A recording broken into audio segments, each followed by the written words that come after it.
మీకు స్వాగతము.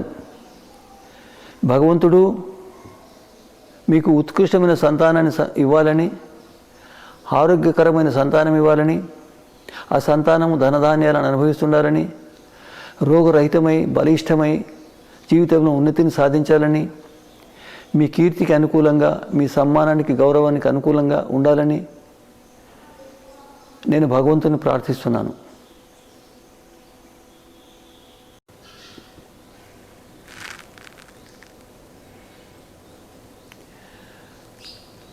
మానవుని శరీరానికి సర్వస్వము ఆహారం. చాలా పెద్ద విషయం ఇది. దీని గురించి సమగ్రంగా తెలుసుకున్నంత వరకు ఉత్కృష్టమైన శరీరాన్ని నిర్మించడం సాధ్యం కాదు. ఉత్కృష్టమైన శరీరం లేకుండా అందులో ఉత్కృష్టమైన గుణాలు గల ఆత్మలను చాలా కష్టం. అయితే మనము ఆహారం గురించి కొన్ని అంశాలు తెలుసుకున్నాం. దీని గురించి ఎంత తెలుసుకున్నా సమగ్రం కాదని చెప్పవచ్చు. ఆహారం నుండే 7 ధాతులు ఏర్పడితే, ఆహారం నుండి శరీరం జీవిస్తే, ఆహారమే ఔషధమైతే, ఆహారమే బుద్ధి, చాతుర్యము, ధైర్యము, సాహసానికి ఆధారమైతే, ఆహారమే శరీరాన్ని ఆరోగ్యంగా ఉంచడానికి ఆధారమైతే, దీర్ఘాయుష్యానికి ఆహారమే ఆధారమైతే, మరి శరీరం ఆహారం అంటే ఏమిటి? ఆహారము ఇది కాదు. ఆహారము ఔషధము, మహౌషధము. ఆహారము విషము, ఆహారము మరణము. నేను సంక్షిప్తంగా చెప్పినాను.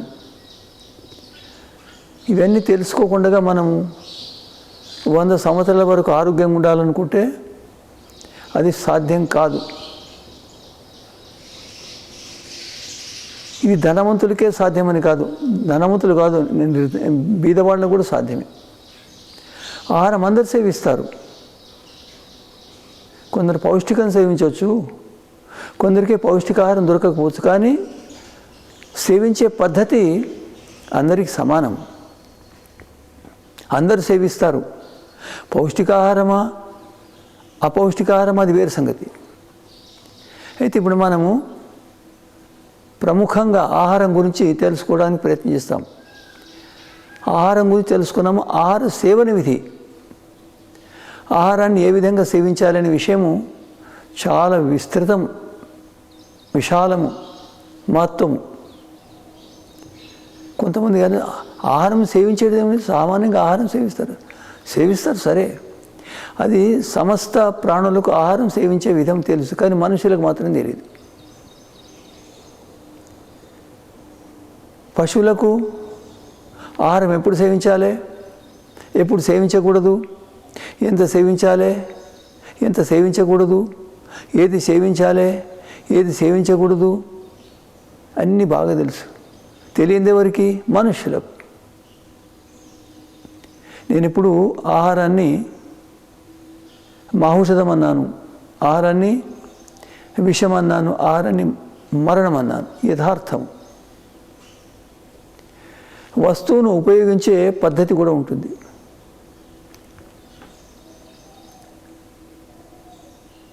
మహర్షి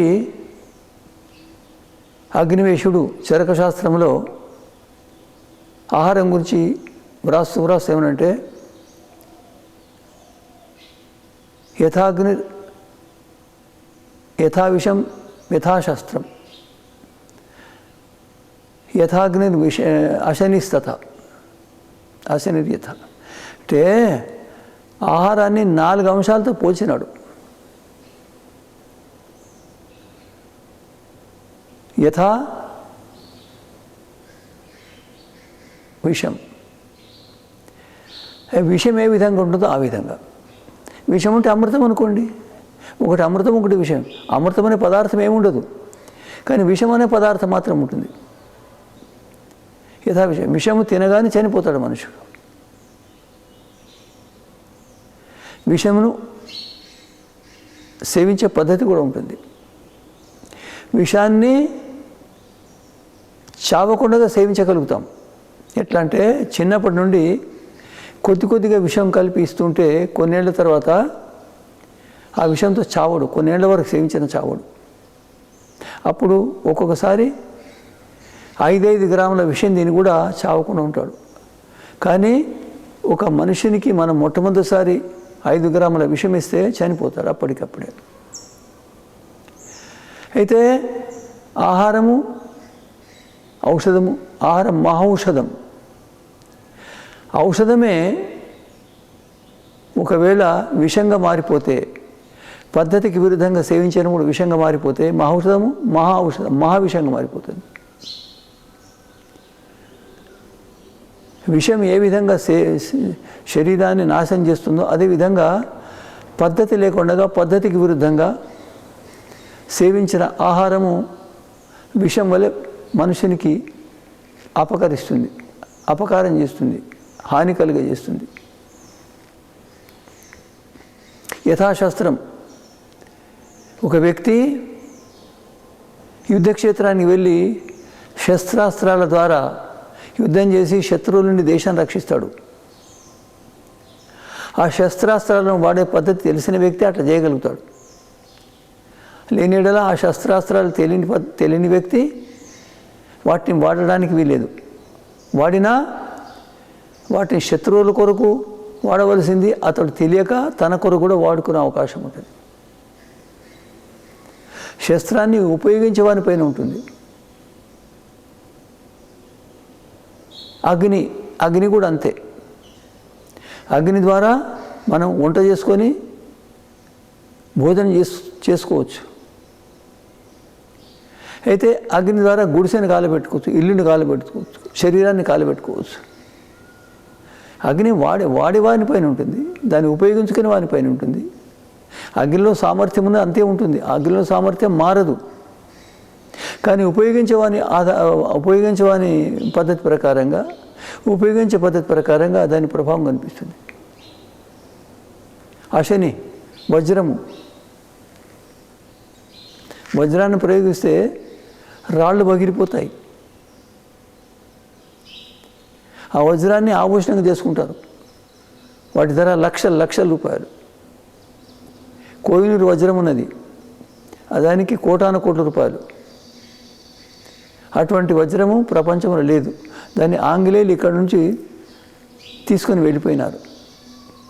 మనం దాన్ని తీసుకొని పోయేటప్పుడు కూడా గమనించలేకపోయినాం. ఈ విధంగా వజ్రాలు శరీరానికి వాడే పద్ధతి ప్రకారంగా ఉపకరిస్తాయి, అపకరిస్తాయి. అదేవిధంగా మనం ఆహారాన్ని తెలుసుకోవాలి. ఆహారం సేవించే పద్ధతి ఉంటుంది. ఏమిటి అది అంటే, మొట్టమొదటి సామాన్యంగా కొన్ని నియమాలు ఉన్నాయి.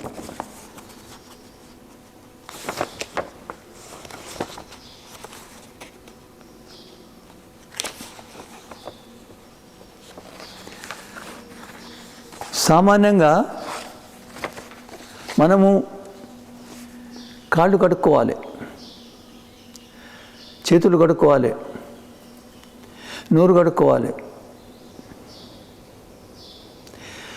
తేలిక వస్త్రాలు వేసుకోవాలి. గట్టిగా కదలడానికి వీలేని వస్త్రాలు ఉండకూడదు, దొడ్డు వస్త్రాలు ఉండకూడదు.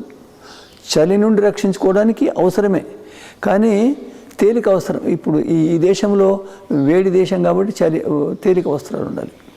చలికాలం అయితే కొంచెం గట్టి వస్త్రాలు ఉండాలి, అవి కూడా తేలికగా ఉండాలి. రెండవది, వేదమంత్రాన్ని చదవాలి, ఆ తర్వాత ఆచరణ చేయాలి. ఆ వేద మంత్రములు ఉండే అర్థాన్ని గమనించాలి. ఆ వేద మంత్రములు ఉండే అర్థాన్ని, ఆయుర్వేద శ్లోకాలు ఉండే అర్థాన్ని గమనించి మనం బోధన చేస్తే అది మనకు అంకుశంగా పనిచేస్తుంది. మనకు అనుకూలమైన పద్ధతిలో బోధన చేసే మార్గము, ప్రేరణ, అంకుశం, విధి విధానం లభిస్తుంది. అది చేయడం అవసరం. నేను ప్రతిదినం చదివే మంత్రాలు చదువుతాను, బ్రహ్మచారులు చదువుతారు. అదేవిధంగా మోఘమన్నం విందతే అప్రచేతా సత్యం బ్రవీమి వధై సతస నార్యమణం పుష్యతే నో సఖాయం. కేవలాగో భవతి కేవలాది. మోఘమన్నం విందతే అంటే అప్రచేత. అప్రచేత అంటే బుద్ధి లేనివాడు, తెలివి లేనివాడు, జ్ఞానం లేనివాడు. మోఘమన్నం విందితే ఒక విధంగా అన్నం కాదు, పాపాన్ని భుజిస్తున్నాడు. సత్యం బ్రహ్మం ఇది యథార్థము. నార్యమణం పుష్యతి నోసకాయం. విద్వాంసులను కానీ మిత్రులు కానీ ఎవరిని అది పోషించదు. ఎందుకంటే కేవలాగపోతే కేవలాది. కేవలం ఒకే వ్యక్తి సేవించేవాడు, ఒంటరిగా సేవించేవాడు అది కేవలము విషాన్ని భుజిస్తున్నాడని అర్థం. ఏకా స్వాదున భుంజిత. సంస్కృతం లోకోక్తి అంటే మధురమైన పదార్థం, మిష్టమైన పదార్థము, రుచికరమైన పదార్థము, హితకరమైన పదార్థం ఒంటరికి తీసుకోకూడదు. అందరికీ అయినంత వరకు విధి విధానంగా అందరికీ ఇచ్చి తర్వాత తీసుకోవాలి. సామాన్యంగా గృహిణి ఉంటుంది, భార్య ఇంటిలో. ఆమె మొదలు అందరికీ భోజనం చేసిన తర్వాత తీసుకుంటుంది. ఆమె కనుక మొదలు భోజనం సేకరిస్తే ఎవరు ఒప్పుకోరు, ఎవరికి బాగా అనిపించదు. ఆమె స్వయంగా ఆ విధంగా స్వీకరించలేదు. మనోభావాలకు విరుద్ధం అది. అన్నపతేన్న శనోదేహి అనమీ వశేషమణ ప్రదాతారం తారశ ఊర్జన దేహి దేవతే. అన్నపతే అన్నానికి స్వామి అయిన పరమాత్మ. అన్న శనోదేహి నాకు ఆహారం ఇవ్వు, ఆహారం ఒసగు. అనమివస్య రోగరహితమైన ఆహారం, సుష్మిణ బలకరమైన ఆహారం. ఆహారము రోగరహితంగా ఉండాలి, బలకరంగా ఉండాలి.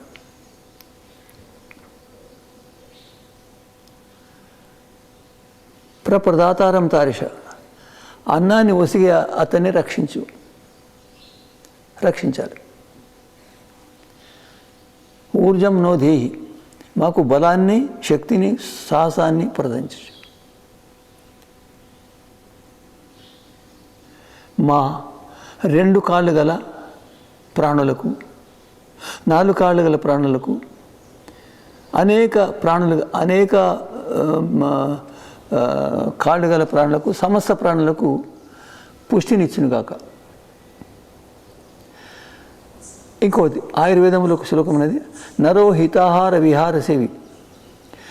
రోగరహితుడు ఏ మనుషుడైతాడంటే హితాహార విహార సేవి, హితకరమైన ఆహారము, హితకరమైన విహారం, ఆచరణ, సమీక్షకారి, పరిశీలించి పనిచేసే వ్యక్తి.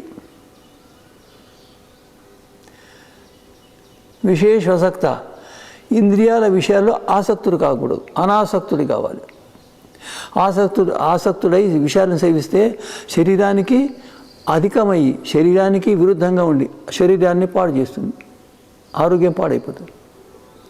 దాత, అతడు దానముసికి దానదాతగా ఉండాలి. ఊరికే దానం చేపట్టడమే కానీ ఇవ్వకపోవడం అంటే అది చాలా హానికరం. అయితే దానం ఇస్తుండాలి. అంటే అందరి పట్ల సమాన భావన కలిగి ఉండాలి. పరాగ విషయాలు కావాలి. సత్యాన్ని స్వీకరించే కావాలి. సత్యాన్ని స్వీకరించే వ్యక్తి కావాలి. క్షమమాన్.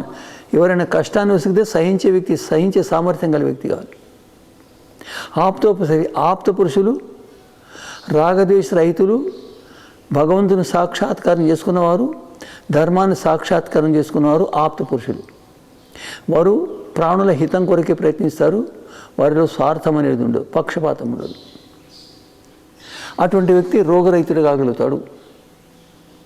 ఆ తర్వాత ఇంకో శ్లోకము, నరాగాత్ అంటే భోజనం పైన ఆకర్షణ ద్వారా భోజనం చేయకూడదు. నా ప్యభిజానత. భోజనం గురించి తెలుసుకోకుండా భోజనం చేయకూడదు. ఆహారం ఉపయోగ సమీక్ష హితమస్నీయత. పూర్తిగా గమనించి హితకరమైన ఆహారాన్ని స్వీకరించాలి. ఎందుకంటే దేహో హి ఆహార సంభవ. ఈ శరీరము ఆహారం ద్వారానే సంభవిస్తుంది, ఉత్పన్నమవుతుంది. ఇవన్నీ చదవాలి, చదివి ఆచమనం చేయాలి. అమృతోపసరం స్వాహ. మధ్యలో నీళ్ళు తీసుకొని అమృతాపితాంశ రెండోసారి, సత్యం యశ శ్రీర్మయి శ్రీశైతాంశ. ఈ మంత్రాల్లో అన్నము ఏ విధంగా ఉంటుందో ఆ విధంగా భగవంతుడు మనకి కింద నుండి ఉంటుంది. అమృత ఉపసరణం అంటే కింద ఉండే ఆసనం. భగవంతుని గురించి అన్నారు, భగవంతుడు నాకు కింద ఉన్న ఆసనం లెక్క ఉన్న కింద ఉన్నావు. అమృతాభిధానమసి, నాకు పైనుండి కూడా నన్ను కప్పినట్టుగా నీవు ఉన్నావు. మీకు భగవంతుడు సమస్త సుఖాలను ప్రసాదించునుగాక, మీరు ఆరోగ్యవంతులై ఉందురుగాక, మీకు నిరంతరం ఉన్నతి లభించునుగాక, మీరు మోక్షానికి అర్హులైదురుగాక. ఓం శం.